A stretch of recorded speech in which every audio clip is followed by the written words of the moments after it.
Hey everyone, Ida from PGP here, and welcome back to Headline Mondays, and welcome to the first race week of 2024. Who else is excited? Because I know I am, to finally see cars racing each other on track come Saturday. Yes, I said Saturday, because this week it's a Saturday race and not a Sunday race. Anyway, what happened last week? Well, there are a bunch of headlines I want to cover related to preseason testing that was last week, but also some other stuff that happened on track, like off track, I mean. So what is that? So both F1 and Ford, Red Bull sponsor, came out and said that they both hope, on one hand, that the investigation into Christian Horner would be wrapped up soon, but at the same time, Ford complained that the investigation has not been transparent.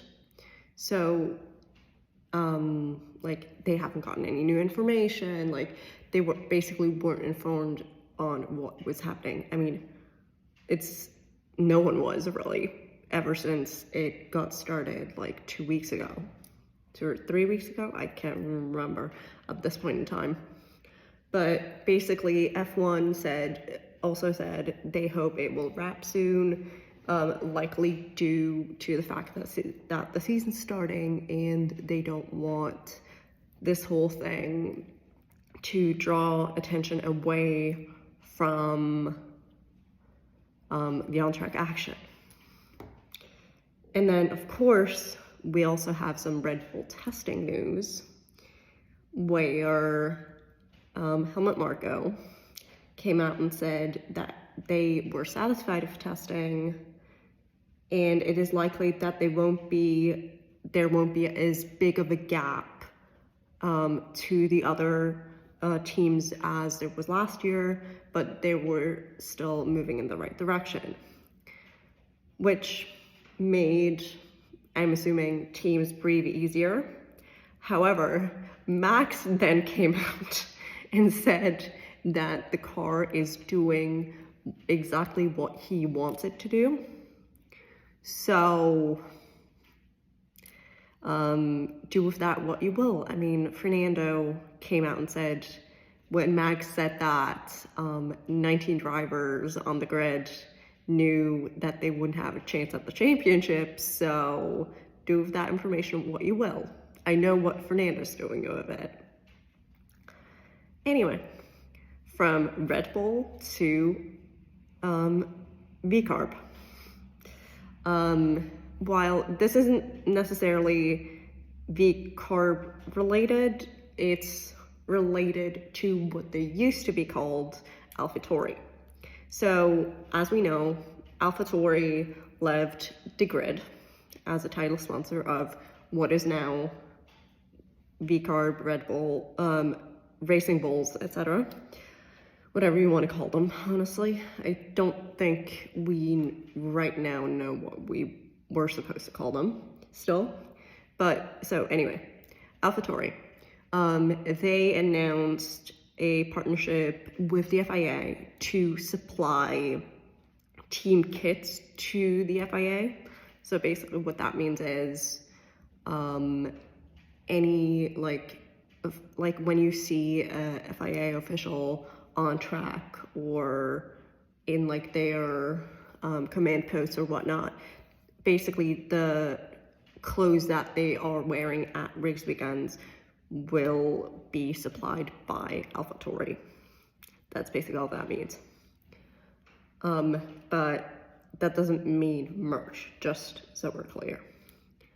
But now to VCARB, and Danny Rick said he's cautiously optimistic regarding the car, which is a good sign because last year we know what kind of car that was.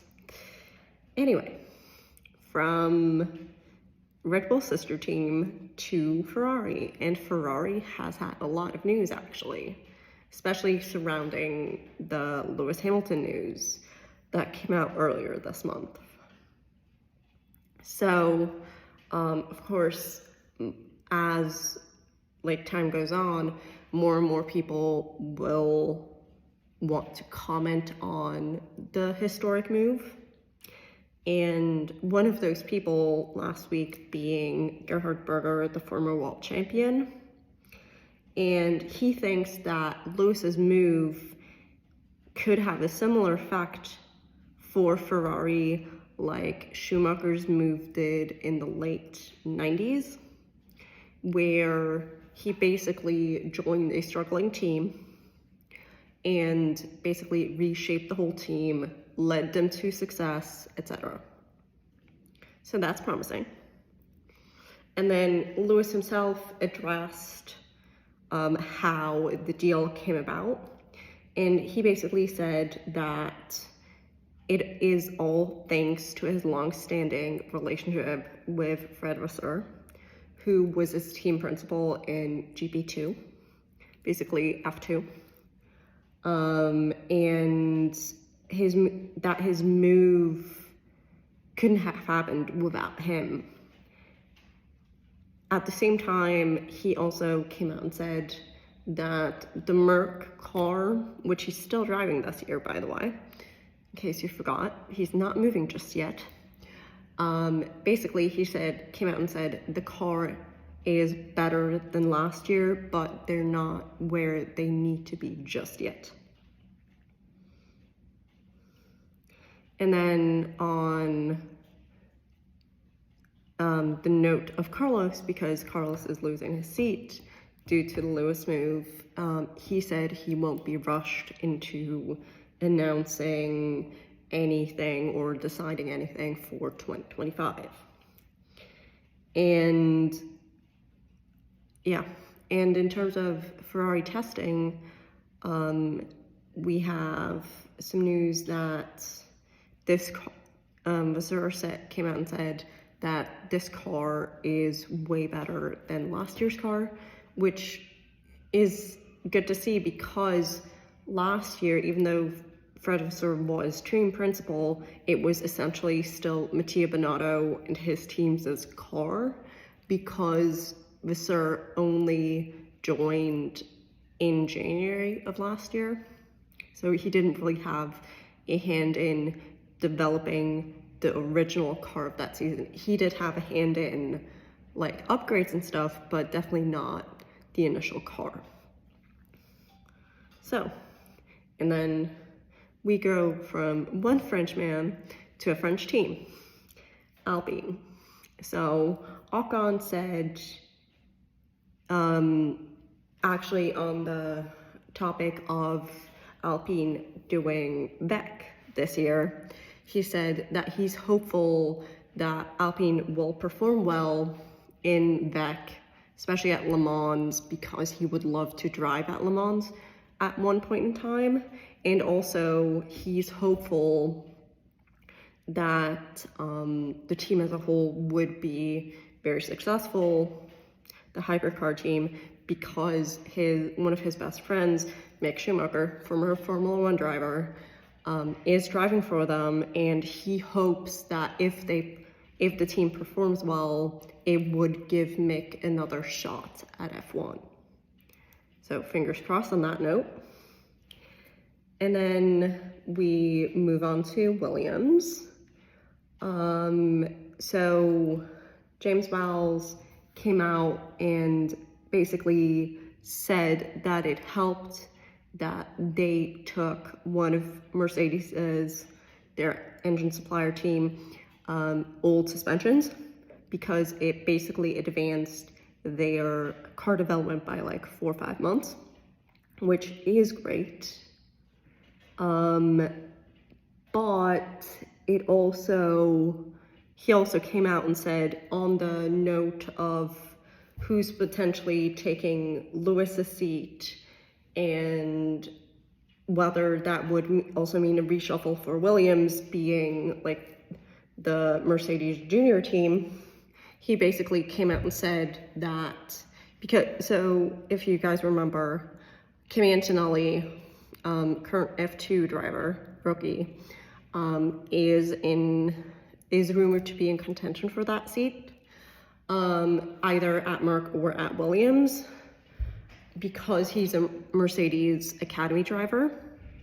But basically, Vowles came out and said that even though he helped sign Kimi up for the Academy, that does not mean that he will automatically give him a seat either at Williams in 2025 in case a seat opens up there, or that he would automatically get a Mercedes seat, which, I mean, a Mercedes seat from F2 to Mercedes, when they have like the junior Williams team, is very unheard of. So I think Kimi to Mercedes would be a huge stretch, but even those rumors exist. But basically, as Val said, there's no guarantee for Kimi just because he's a Merc reserve. There's not reserve, Academy driver, sorry. There's a difference. Anyway, what else do we have?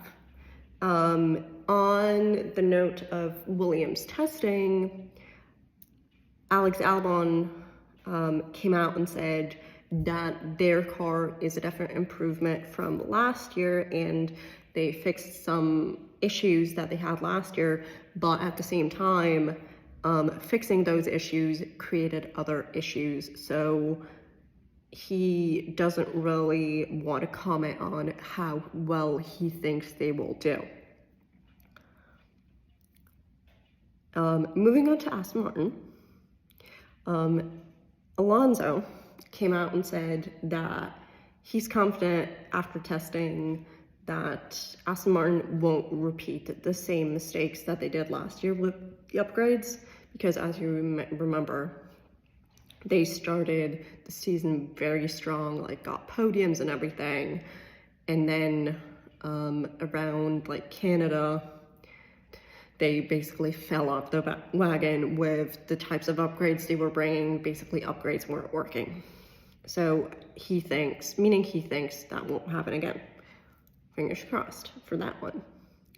And then Kick Sauber announced who their reserves were going to be, which are going to be Theo Pourchaire, F2 champion, and Zane Maloney, which let's hope they get some time in the car. And then moving on to McLaren, Lando, who just signed his contract extension with them earlier winter break, basically came out and said that he's optimistic with the type of car they have, but he thinks they will not be on the podium in Bahrain just yet, which is a conservative assessment because they ended the season very strong. But at the same time, I'd rather drivers be like sandbagging than be overconfident. And then we have some commentator news to round us out. And that is, on one hand, Crofty, basically Sky's "it's lights out and away we go" guy, will actually miss 3 races this season because on his account, he basically said he's, on one hand, he's getting married, but also with a 24 race schedule, he's not getting any younger, and he still wants to continue to do this for a long time, but in order to do so, he needs to conserve his energy. Hence, he will miss 3 races. And then we have Gunther news, who was snatched up by RTL, which is a German TV station that now has a contract to stream some of the races on German TV, not everything. Sky Germany's still doing some. I think they're splitting, if I'm not mistaken, but I'm not 100% sure, because basically RTL, or RTL, is a public TV channel, whereas Sky you need to pay for separately. So basically, and I think the deal is that RTL is, why did I say that with a French accent? Anyway, basically RTL is doing some of the races and Sky is doing the remaining ones. Basically he's going to be an analyst for them starting in Bahrain. And then to round us out, because International Women's Day is coming up next week, I think it is. Yeah, next week. We have some F1 Academy news. And basically, as I mentioned before, probably, F1 Academy are now a support series to F1, so meaning they will be streamed. And on that note, live streamed when they are support racing to F1. And that first support race will be in Jeddah. Hope you guys enjoyed those headlines, and see you guys next week. Bye.